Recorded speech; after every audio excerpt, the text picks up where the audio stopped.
Hey guys, how's it going? Welcome back in the Rover Sports. Little late week edition of this show. I know with the holidays, it's really a confusing time. It's kind of an enjoyable time, but at the same time, it's a little bit sad that football's kind of coming to an end, and I'm sad that next week's really the last week of ball. And yeah, I'm sad. I kind of wish it was early August and we were starting up preseason football again. That would be really enjoyable. But you guys have been great, Niner Empire, and I'm going to try to give you guys some takeaways from this week of Jimmy Garoppolo tape. Jimmy's kind of becoming a guy that it's hard to nitpick, and it's been incredible. And no matter what, I still think I'm making a plea to continue to do Jimmy videos. For the thick and thin, I'll still do Jimmy G videos, so because you guys deserve it. So here we go. So Jimmy G, again, the Jaguars, they love to let their cornerbacks Boye and Ramsey kind of blanket you along the sidelines. So here inside, we have Ramsey actually going against Marquise, and Marquise is going to use his leverage here. He's going to put the brakes on. He's going to come back to the football, and Jimmy G, great awareness there in the pocket, gets rid of it. They always play like one safety really high, and then their linebackers are cover linebackers. And they have a great defensive coordinator there, Todd Wash, I believe is mostly just a defensive coordinator. And look at Jimmy there. This wasn't like the one at the end of the first half. He had great pocket. He had enough awareness to get rid of that ball, and it was a very good throw. This next throw is pretty much what made the ball game. And this is 3rd and 2. And really, we saw George Kittle have a really nice game. And George Kittle, solid. And Jimmy G elevates the play of these guys. So right here, you see the Jags. And what they're in is it looks like we have 2 deep safeties that are going to kind of fade out. And basically, we're going to get Kittle running around here.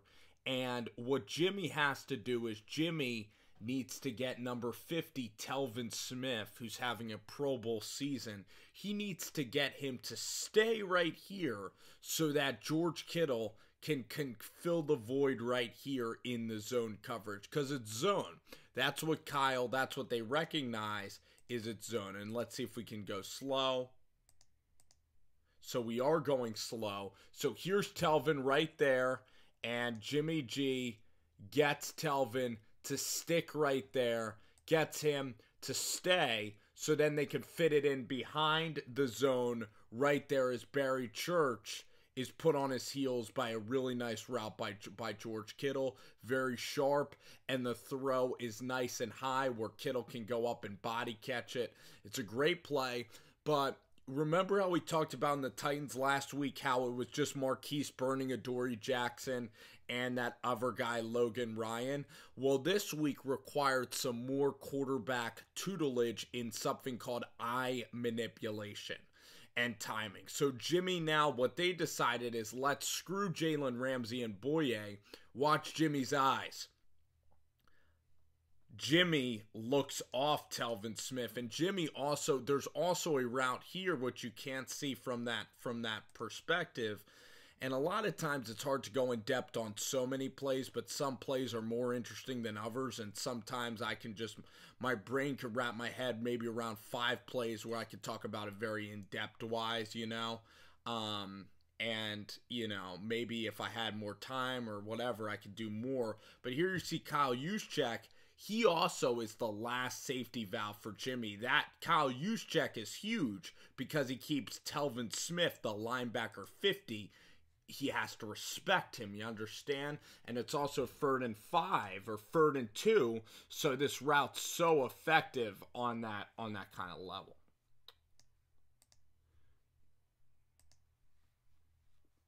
Here, Jimmy Garoppolo just needs to simply put it in the breadbasket.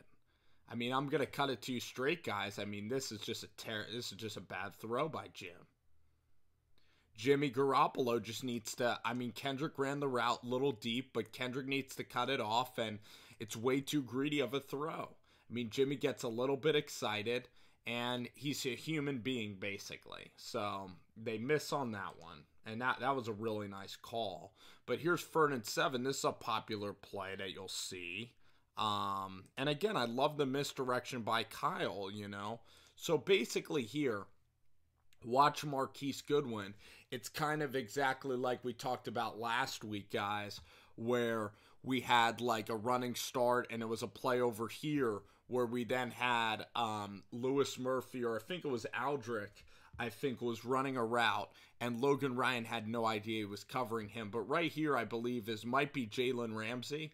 So what they're going to do beforehand is they're going to slide Goodwin. See my mouse right here. Again, I don't have the yellow marker. Some do. So then they're going to slide Goodwin here, and he's going to run like a cross, and Jalen Ramsey needs to rapidly somehow react to that. So here they come. Let's see. So here's the slow-mo. Jimmy snaps it, and again, you see him kind of inside leverage here. I think maybe if you get a little fake out, and again, they bring pressure, so this part of the field's wide open. So then Jimmy here, this is very similar to the Titans week, where Jimmy just has to make a really good throw in man-to-man coverage, and Jimmy G does that perfectly, leads him perfectly for the bad that we just saw with the miss to Kendrick Bourne. We get the good of the Garoppolo throw there to what a throw to Marquise.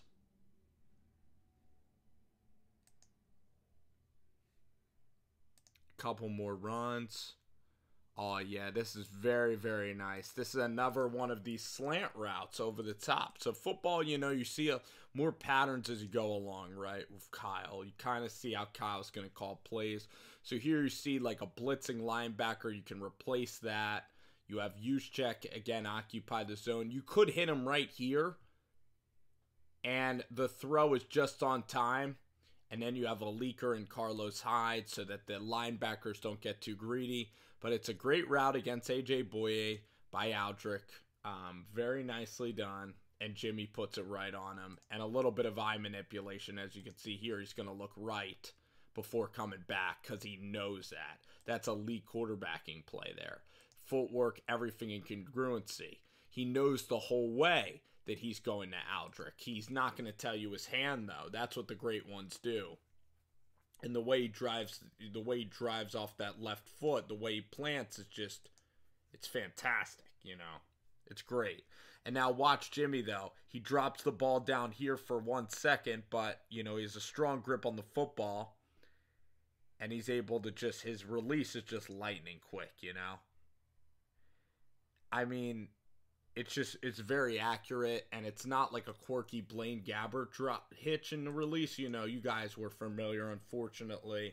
You guys were put through that scrutiny with Gabbert and the hitch, but that hitch isn't as bad as Bortles. It's not as bad as Blaine Gabbert's. Some guys are able to just go right from the top and deliver it, but Jimmy G has a strong grip on the football.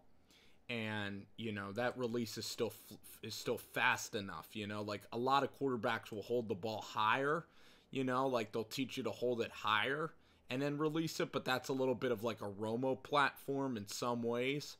But who gives a crap? Because Jimmy G, he can throw pretty much sidearm. He can throw it over the top if he needs. It's a little bit of a lower platform there. But the ball still gets delivered. If you are molding a quarterback like even DeShone Kizer has a higher release point, but again, we can all admit that Jimmy G is light years ahead of even Kizer.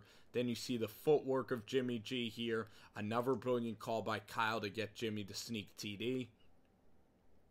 Rodgers-esque. It's amazing how he keeps this plant foot by Jimmy is great. I mean, this is what all quarterbacks should strive for. Watch the footwork. This is the most difficult part of the footwork. Is I'll tell you which step impresses me the most. It's this right here, that sequence right there, those 3 steps, and that's what causes the ball to be so accurate. Not a lot of quarterbacks are athletic enough to make that kind of throw. whether you're looking at Drew Lock, whether you're looking at maybe Rosen can do that, quarterbacks that are coming out. The bigger quarterbacks really have trouble doing this. And even the 6'4", 6'5" kids, almost nobody can do that, what Jimmy just did.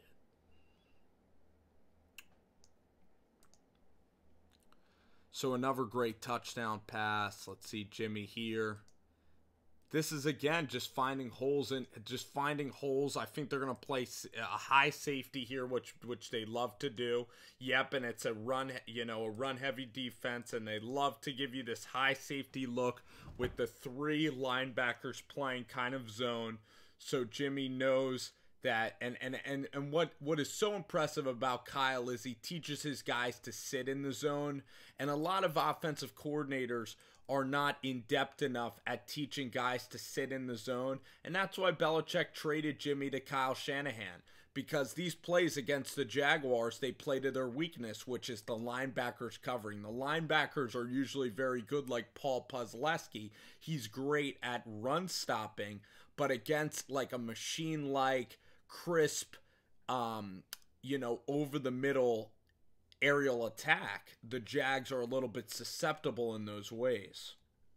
And so in the second quarter, you had Blake Bortles kind of hold the football for a little bit, and that's what kind of caused the Niners to really have that trouble. And then you had a pick 6. So, really things got rolling again in the third quarter, but the resolve of Jimmy Garopollo, again, to not let adversity hit him in the face, and that's what was really impressive.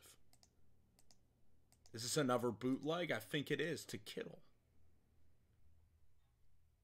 So again, I mean, you just have all these different things to worry about in a Shanahan offense. And that's what's really appetizing is, one, you could turn it around in the NFL in a year. You saw McVay do that. You saw the Saints do that. Nobody was picking the Saints out of the NFC. Everybody was picking Tampa Bay or the Panthers or, of course, the NFC champion Falcons.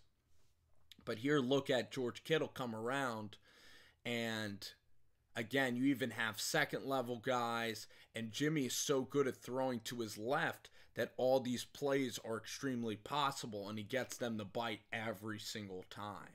So let's try to do 2nd and 4 here. This is one where, this is a throw where this was on 2nd and 4, and usually this would work. I mean, the Texans guarded this play really well, too, so give the Texans credit. So let's see, actually, here we have a late switch. So we have Selleck coming over, so a little Selleck time action maybe. Let's see what Garrett's going to run here, actually. He's mostly blocking, so he's kind of a decoy play. It would have been fun to get Selleck leaking out here. So if this play was standard, you would have a touchdown, because you look at here, and it's, again, a cover 1, but here Boye is playing, and him and Barry Church, though, are very incongruent. They're incongruent, meaning that those two guys are working really well together. That's what helps having veteran presence in the secondary. It's why the Giants have sucked this year, because their corners and safeties have bad communication. This is great communication here by the safety. He stays home. There's nowhere to throw this football whatsoever. But you see right here that the play would have been effective, if somehow you're able to get it to Marquise right here, or even like if Kittle's able to kind of release, you have no options right here. So the play was just really, really well guarded. And then it was, I believe, and then you had a really tight window. I believe this is still the first quarter of the game. You obviously want to go up by 2 scores. Then this is even tougher because they know that the throw's coming, so they only give you like 3 linemen here. Then they're going to kind of switch their look on you late. You see what they just did right here? A lot of this is kind of first time for me. Here you see 22 Tyshawn Gibson. Or actually it's Aaron Colvin. He's going to kind of go back, and the Jags are just going to play really good zone coverage. There's nowhere really to throw the ball. You're going to have to hit someone immediately, and KB comes across right here, And unfortunately, this would have been a completed pass, but the ball got blocked. It got batted down. So the Jags were surrendering a lot of land there. Let's go before the end of the half.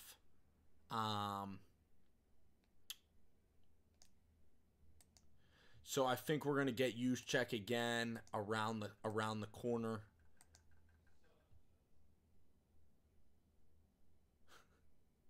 Just a brilliant play call.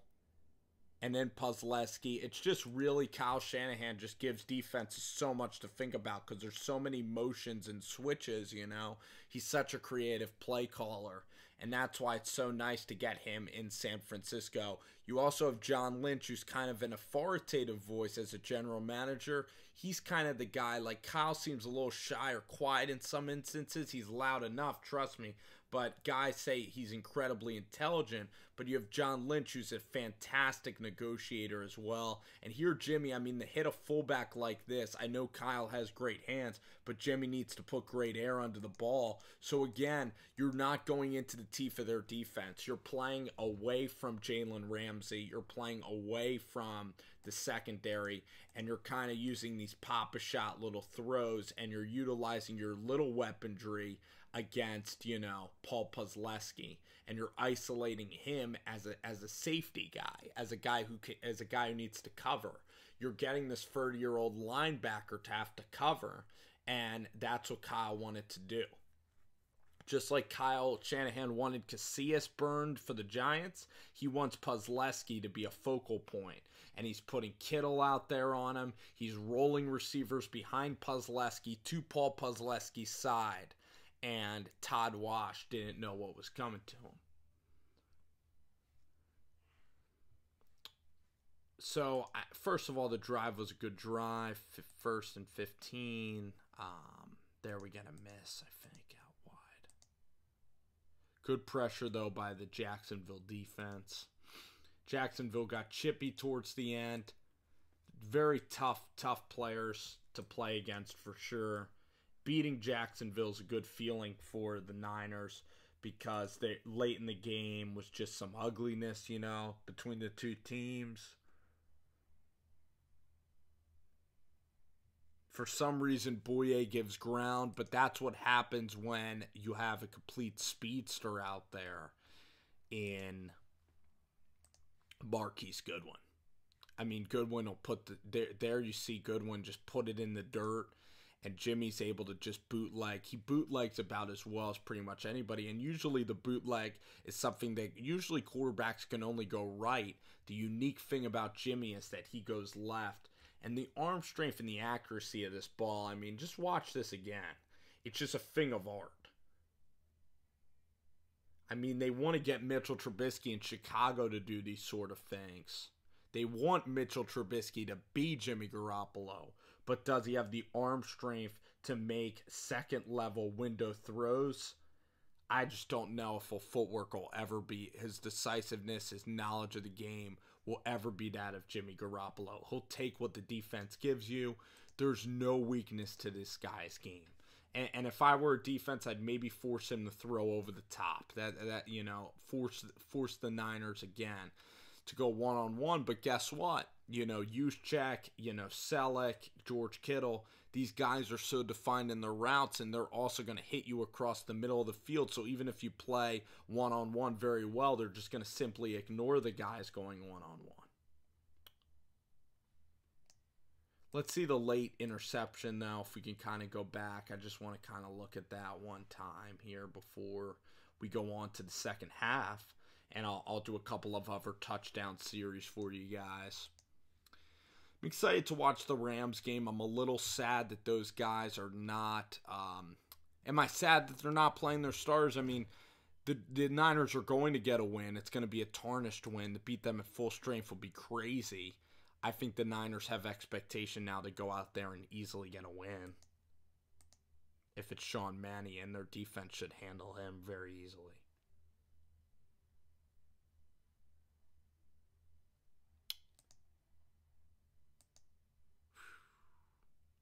There is a hole, but the whole shot would have been really tight. from about the... It's just too risky of a throw there when you have points on the board, and there you see Marquise is wide open in the end zone, and Jimmy misses him. I mean, right here you can see Keese is wide open in the zone coverage, the middle of the field. Maybe that's what they saw on tape. Maybe they saw this on tape because we got the Kittle touchdown in the second half. So that's very interesting now that we kind of can go back and kind of peel this out, because Miles Jack, he opens up the gates pretty much. Barry Church, I think, is too close. I think that's too close for comfort, even if the ball was not tipped, to make that kind of a throw. I just think that that's a risky throw at this stage when you're winning the game. You're up by 7. You could take a 10-point lead. I mean, I just didn't like that at all. And obviously the results showed. I mean, if he made an incredible throw, it'd be different, but, you know. So here was a, you know, great interception by Williams. One-handed pick. And then Jimmy just bleeds it out. A couple throws to the running backs. I think he hits Breda right here. So, you know, again, like going away from the safeties, you know, a little eye manipulation gets his guy. So, it's not really working that well on those pages. So here we go. Here's the TD here to George Kittle. TD to George. Just gets it off, you know, just gets it off. You're going to see great footage of an eye manipulation by Jimmy.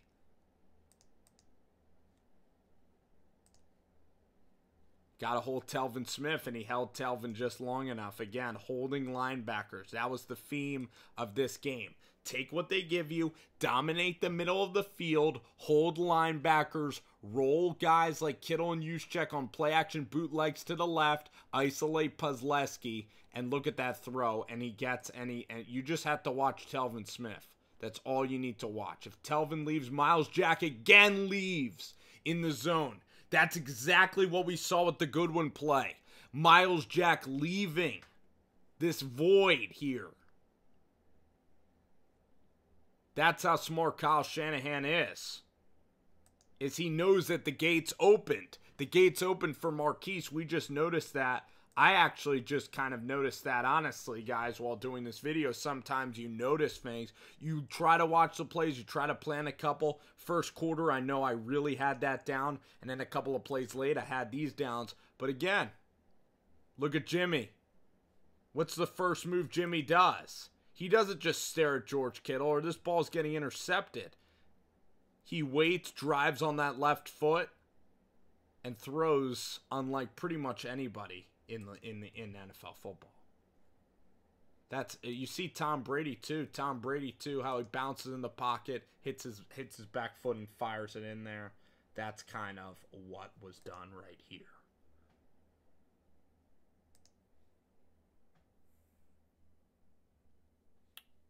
Then Trent gets involved. So another short field. And this is, again, very similar. Again, we're looking at the linebackers here getting completely isolated, whether it's Miles Jack, Telvin Smith. I mean, the linebackers, it must have really been emphasized, because you look at Kendrick Bourne, Marquise on the outside, it wasn't as focal for those guys this week as it usually is. But it was really about tight ends. It was about running backs really dominating this middle. And they know that they must have been playing zone the entire time and not man-to-man. So you get some difficult routes. And there you see how Kittle, Kittle had to, Telvin Smith had to respect George Kittle, throwing layers and layers at this defense. And you could see right here, I mean, this is pretty much what won them the game, is Jimmy, some eye manipulation, and just pretty much just dominating this area of the field, really spreading teams out and having guys run disciplined routes. And that's why it's important to practice well, because it took a great game plan. I mean, this was like usually it's Marquise, it's Kendrick, a little bit of Trent Taylor, but guys like Kyle Juszczyk and George Kittle, that's kind of plan B stuff. So that's great of Kyle Shanahan of reshaping the playbook to go after defenses really putting your style, really going after their weakness. And that's why it's nice to have such an experienced guy who's been around the game so long. Let's end this video with the last throw. We don't want to. I don't feel like doing all the shenanigans of the onside kick and everything that transpired. The defense, a ton of turnovers, really won the game. That Williams interception was such a turning point in the football game in so many ways. Blake Bortles, Jacksonville wasn't as disciplined, and against Jimmy G, you can't make those kinds of mistakes. So,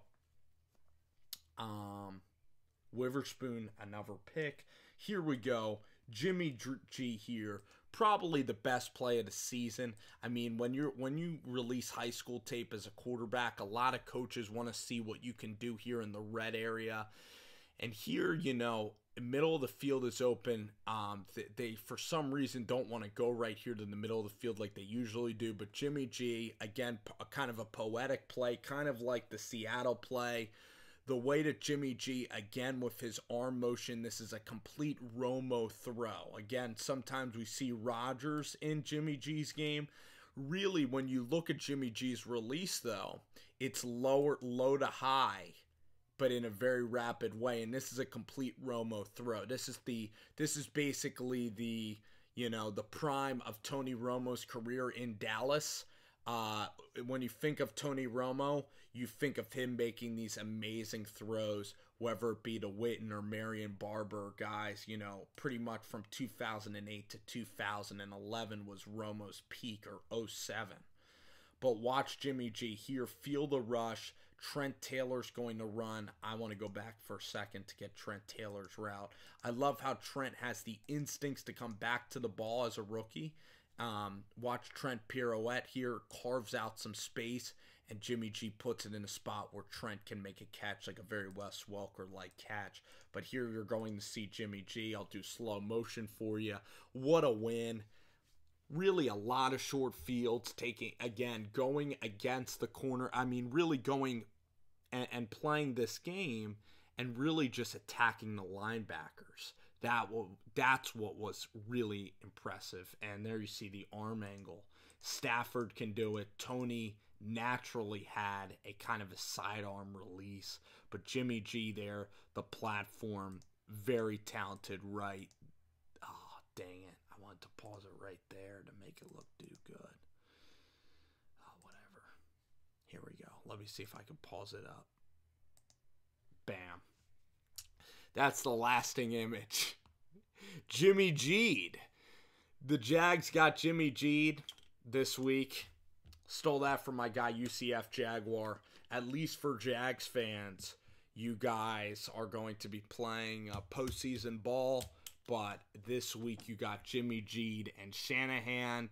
Really, really impressive win by the Niners. Very good opportunistic defense. Again, bouncing back at the end of the half, I was livid at how Blake Bortles was able to go down the field.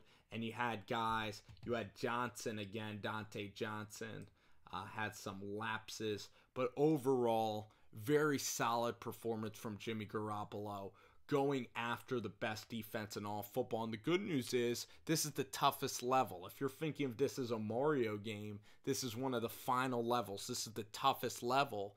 And that's why 49er fans should be optimistic. You knock on wood for good health with Garoppolo, because if Kyle Shanahan and Garoppolo can execute against this caliber of a cornerback, this caliber of defense, then why shouldn't you reasonably argue that they can do it against anybody? And that's what we saw this week. Alrighty, guys. Again, Merry Christmas, Happy New Year. We'll have the Rams video up more appropriately based towards Monday or Tuesday. You guys have been awesome for the channel and everything. I appreciate y'all. And just have a great day. Enjoy the Rams game. Enjoy the week, Niner fans. And thank you guys for checking out the channel.